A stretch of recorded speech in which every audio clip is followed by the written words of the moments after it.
Hello friend, welcome to my YouTube channel. दोस्तों, हमने हिंदी व्याकरण सामान्य ज्ञान का पार्ट 7 अपलोड कर दिया है। ये पार्ट 8 है, ठीक है। अगर आपने पहले वीडियो नहीं देखे हैं तो आप हमारे चैनल के प्ले लिस्ट में जाइए, वहाँ पर आपको सारे वीडियो मिल जाएंगे, पार्ट 1 से लेकर 7 तक के, वहाँ पर आप देख सकते हैं। तो चलिए शुरू करते हैं आज की क्लास। इसमें क्वेश्चन है, नाश कर देने के लिए सही मुहावरा है। आपको बताना कि नाश कर देने के लिए सही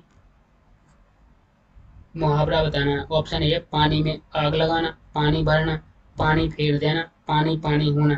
ठीक है, तो जो राइट आंसर है वो आपको बताना है। तो नाश कर देना के लिए सही मुहावरा है क्या? इसका राइट आंसर हो जाएगा ऑप्शन नंबर बी, पानी भरना। ठीक है, पानी भरना हो जाएगा। नाश कर देने के लिए सही मुहावरा क्या हो जाएगा? ऑप्शन बी, पानी भरण। ठीक है, नेक्स्ट है, क्या रहीमन पानी राखिए बिन पानी सब सून में कौन सा अलंकार है? आपको बताना है, रहीमन पानी राखिए बिन पानी सब सून में कौन सा अलंकार है? यमक अलंकार है, श्लेष अलंकार है, अतिशयोक्ति अलंकार है, अनुप्रास अलंकार है। तो इसमें क्या है? रहीमन पानी राखिए बिन पानी सब सून। तो इसका राइट आंसर हो जाएगा ऑप्शन नंबर बी, क्या श्लेष अलंकार हो जाएगा। इसमें कौन सा है? श्लेष अलंकार हो जाएगा, ये आपको याद रखना है। चलिए नेक्स्ट क्वेश्चन है, यहाँ पे आता है नेक्स्ट क्वेश्चन, जुगुत्सा। क्या जुगुत्सा कौन से रस का स्थायी भाव है? आपको बताना है कि जुगुत्सा कौन से रस का स्थायी भाव है। बीभत्स रस, अद्भुत रस, करुण रस, शांत रस। तो राइट आंसर है ऑप्शन नंबर ए, बीभत्स रस का स्थायी भाव है, जी आपको याद रखना है। चलिए नेक्स्ट है, छंद की रचना किसके द्वारा होती है? छंद की रचना किसके द्वारा होती है, जी आपको बताना है। स्वर के समायोजन से, गणों के समायोजन से, ध्वनियों के समायोजन से, इनमें से कोई नहीं। तो जो आपको राइट आंसर वो आपको बताना है। तो इसका राइट आंसर हो जाएगा ऑप्शन नंबर ए, स्वर के समायोजन से होती है। क्या छंद की रचना किससे होती है? स्वर के समायोजन से होती है। तो राइट आंसर ऑप्शन ए हो जाएगा, ठीक है।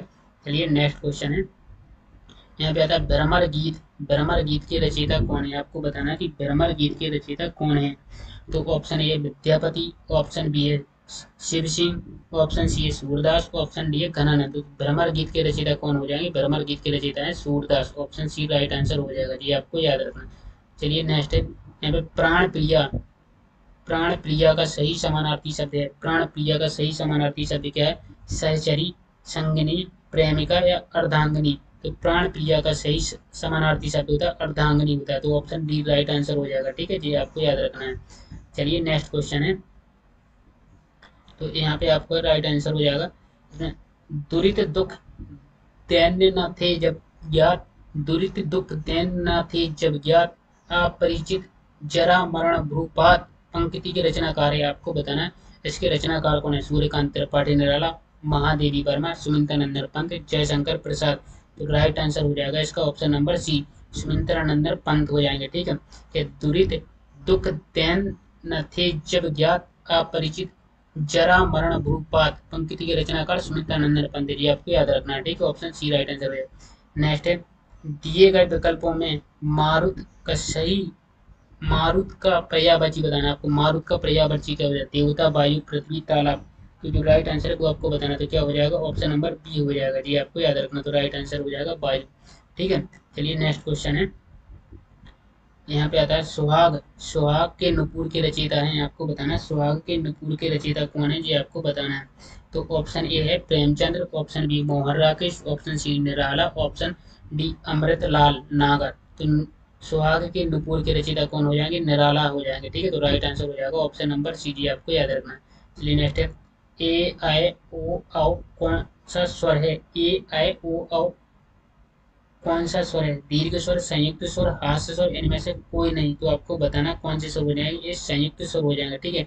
तो option number B right answer हो जाएगा, ए आई ओ औ संयुक्त स्वर है, ठीक है, ये आपको याद रखना है। चलिए नेक्स्ट है, यहाँ पे उ औ के उच्चारण स्थान है। उ औ के उच्चारण स्थान क्या है? तो कंठ, दंत, ओंठों या होस्ट। तो राइट आंसर हो जाएगा ऑप्शन नंबर सी, ओंठों हो जाएगा, ठीक है। उ औ के उच्चारण स्थान है ओंठों। अब बताना है मात्राएं कितने प्रकार की होती हैं? आपको बताना है मात्राएं कितने प्रकार की होती हैं? 5, 7, 3, 2। तो मात्राएं कितने प्रकार की होती हैं, ये आपको बताना। तो मात्राएं कितने प्रकार की? 3 मात्राएं होती हैं। कौन कौन से नाम आपको कमेंट में बताना। चलिए नेक्स्ट क्वेश्चन है, ये पे बताना है हिंदी में व्यंजन वर्णों की संख्या कितनी है? तो हिंदी में व्यंजन वर्णों की संख्या कितनी है, ये आपको बताना। तो हिंदी में व्यंजन वर्णों की संख्या 25, 29, 31, 33 कितनी हो जाएगी? 33 हो जाएगी जी, आपको याद रखना। नेक्स्ट है का वर्ग का उच्चारण स्थान है, का वर्ग का उच्चारण स्थान है कंठ दंत मूर्धा ओष्ठ। तो क्या हो जाएगा, का वर्ग का उच्चारण स्थान हो जाएगा का। तो का वर्ग का उच्चारण स्थान आपको बताना है क्या हो जाएगा।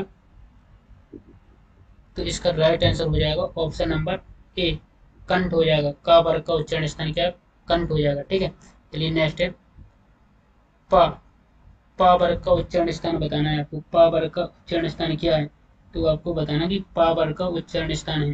तो पा कहाँ से होता है, ओष्ठ से, मूर्धा से, दंत से, कंठ से। तो राइट आंसर हो जाएगा ऑप्शन नंबर ए, ओष्ठ हो जाएगा। ठीक है, राइट आंसर हो जाएगा ओष्ठ। चलिए नेक्स्ट क्वेश्चन है। तो यहाँ पे टा आपको बताना है कि टा वर्ग का उच्चारण स्थान क्या है। तो आपको बताना है टा वर्ग का उच्चारण स्थान कौन सा है।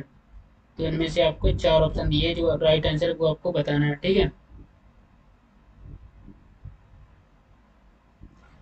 तो टावर का ऑप्शन ए है कंठ, ऑप्शन बी है दंत, ऑप्शन सी है मूर्धा, ऑप्शन डी है ओष्ठ। तो आपको बताना है इसका राइट आंसर क्या हो जाएगा। टा वर्ण का उच्चारण स्थान हो जाएगा मूर्धा हो जाएगा। ठीक है, ऑप्शन सी राइट आंसर हो जाएगा, ऑप्शन सी मूर्धा। नेक्स्ट है चा वर्ग का उच्चारण स्थान क्या है। तो चा वर्ग का उच्चारण स्थान क्या है, ये आपको बताना है। चा वर्ग का तो ओष्ठ तालु कंठ इनमें से कोई नहीं। तो चा वर्ग का उच्चारण स्थान हो जाएगा तालु हो जाएगा। ठीक है, तो option number B right answer हो जाएगा। चलिए नेक्स्ट क्वेश्चन है। यहाँ पे था अंतःस्थ व्यंजन कितने प्रकार के होते हैं। आपको बताना अंतःस्थ व्यंजन कितने प्रकार के होते हैं। 7, 4, 5, 8। तो अंतःस्थ व्यंजन कितने प्रकार के होते हैं। तो अंतःस्थ व्यंजन आपको बताना कितने प्रकार के थे। तो राइट आंसर हो जाएगा ऑप्शन नंबर बी, 4 प्रकार के होते हैं। ठीक है, चलिए नेक्स्ट क्वेश्चन। इनमें से कौन सा शब्द संज्ञा से बना हुआ विशेषण है। संज्ञा से बना हुआ विशेषण है कृपा, जाति, कुलीन, नमक। तो राइट आंसर जो होगा वो आपको बताना। तो इसका राइट आंसर हो जाएगा ऑप्शन नंबर सी, कुलीन हो जाएगा। ठीक है जी, आपको याद रखना। चलिए नेक्स्ट क्वेश्चन है। यहाँ पे आता है इनमें से कौन सा शब्द संज्ञा से बना हुआ विशेषण नहीं है। ठीक है, यहाँ पे बताना कि जो विशेषण नहीं है नियमित, अपमान, वार्षिक, अपमानित। ठीक है, तो इसका राइट आंसर हो जाएगा ऑप्शन नंबर बी, अपमान हो जाएगा। ठीक है, तो संज्ञा से बना हुआ विशेषण नहीं है अपमान। ठीक है, चलिए नेक्स्ट क्वेश्चन। इनमें से कौन सा शब्द सर्वनाम से बना हुआ विशेषण है। सर्वनाम से बना हुआ क्या विशेषण है। तो वो है तेरा कोई में। तो राइट आंसर हो जाएगा ऑप्शन नंबर बी, तेरा हो जाएगा। तेरा क्या इनमें से कौन सा शब्द सर्वनाम से बना हुआ विशेषण है। तो ऑप्शन नंबर बी, तेरा हो जाएगा। ठीक है, चलिए नेक्स्ट क्वेश्चन है। यहाँ पे इनमें से कौन सा शब्द क्रिया से बना हुआ विशेषण नहीं है। क्रिया से बना हुआ विशेषण नहीं है कमाऊ, पठित, समझना, चालू। ठीक है, तो जो राइट आंसर है वो आपको बताना है। तो इसका राइट आंसर हो जाएगा ऑप्शन नंबर सी, क्या हो जाएगा, समझना हो जाएगा। समझना क्या है, क्रिया से बना हुआ विशेषण नहीं है, बाकी सभी क्या विशेषण है। तो राइट आंसर ऑप्शन सी हो जाएगा। नेक्स्ट है इनमें से कौन सा शब्द पुल्लिंग से बना हुआ स्त्रीलिंग है। पुल्लिंग से बना हुआ क्या स्त्रीलिंग है, ये आपको बताना है। तो इसमें क्या हो जाएगा, बड़ा, ऐसा, काली। तो राइट आंसर हो जाएगा ऑप्शन नंबर सी, काली क्या पुल्लिंग से बना हुआ स्त्रीलिंग है। ठीक है, ये आपको याद रखना। चलिए नेक्स्ट क्वेश्चन है। बताना कौन सा शब्द गुणवाचक विशेषण है। 10 हाथी, लाल फूल, 5 लड़के इनमें से कोई नहीं। तो इसका राइट आंसर हो जाएगा ऑप्शन नंबर बी, लाल फूल। लाल फूल क्या है, गुणवाचक विशेषण। ठीक है, चलिए नेक्स्ट क्वेश्चन। संख्यावाचक विशेषण कितने प्रकार की होती है। तो संख्यावाचक विशेषण कितने प्रकार की होती है, ये आपको बताना है। तो कितने प्रकार की होती है, 2, 3, 5, 8। तो संख्या वाचक विशेषण कितने प्रकार की होती है, ये 3 प्रकार की होती है। ठीक है, तो राइट आंसर क्या हो जाएगा, ऑप्शन नंबर बी हो जाएगा। ठीक है, चलिए नेक्स्ट क्वेश्चन है। अब यहाँ पे बताना प्रयोग की दृष्टि से विशेषण कितने प्रकार की होती है। प्रयोग की दृष्टि से विशेषण कितने प्रकार की होती है, 2, 4, 10, 8। तो राइट आंसर हो जाएगा ऑप्शन नंबर ए, 2 प्रकार की होती है। प्रयोग की दृष्टि से विशेषण 2 प्रकार की होती है। ठीक है, नेक्स्ट है दांत। दांत का उच्चारण स्थान है, आपको बताना कि दांत का उच्चारण स्थान क्या है। तो दांत का उच्चारण स्थान हो जाएगा क्या, नाक। Option number C right answer हो जाएगा। ठीक है, चलिए नेक्स्ट है हिंदी में कितने वर्ण हैं, आपको बताना है। हिंदी में कुल कितने वर्ण होते हैं, ये आपको बताना है। हिंदी में कुल कितने वर्ण होते हैं, 49, 52, 55, 59। तो राइट आंसर हो जाएगा ऑप्शन नंबर बी, 52 होते हैं। ठीक है, हिंदी में कितने वर्ण होते हैं, 52 होते हैं। ठीक है, नेक्स्ट है वाह। वाह का उच्चारण स्थान क्या है, तो आपको बताना है वाह का उच्चारण स्थान क्या है। तो वाह का उच्चारण स्थान क्या हो जाएगा, मूर्धा, कंठ, तालु, दंत। जो राइट आंसर है वो आपको बताना है। तो यहाँ पे बताना है कि वाह का उच्चारण स्थान क्या है, मूर्धा, कंठ, तालु, दंतोष्ठ।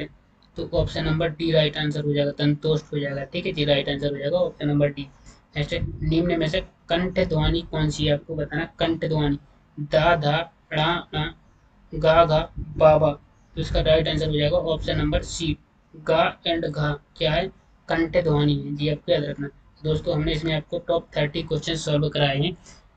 अगर आपको वीडियो सही सीखा, और आपको कमेंट में बताना कि 30 क्वेश्चन में से आपसे कितने क्वेश्चन सही बने हैं, जो आपको कमेंट में बताना है। ठीक है दोस्तों, अगर आपने वीडियो में सही सीखा, सही जानकारी मिली, आपको लगता है एग्जाम में इसी टाइप के क्वेश्चन पूछे जाते हैं, तो आपने अभी तक इस चैनल को सब्सक्राइब नहीं किया है तो सब्सक्राइब जरूर कर लेना एंड बेल आइकन को ऑल पर प्रेस कर देना, ताकि आने वाली अगली वीडियो की नोटिफिकेशन भी आपको टाइम पर मिल सके।